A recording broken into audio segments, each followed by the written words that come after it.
Hello guys, welcome back to my channel. It's a real quick video as to what I'm doing, and I'm redoing the dashboard. Two reasons. One, it was the wrong color, so it was my bad. I gotta redo it. Second is that I've noticed when I painted it, it had a bunch of body filler here. Like a bunch, about 2 inches of body filler, which for this patch that they did, it's too much body filler.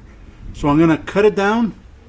I'm gonna take off all the body filler, fill it up myself, do it the right way.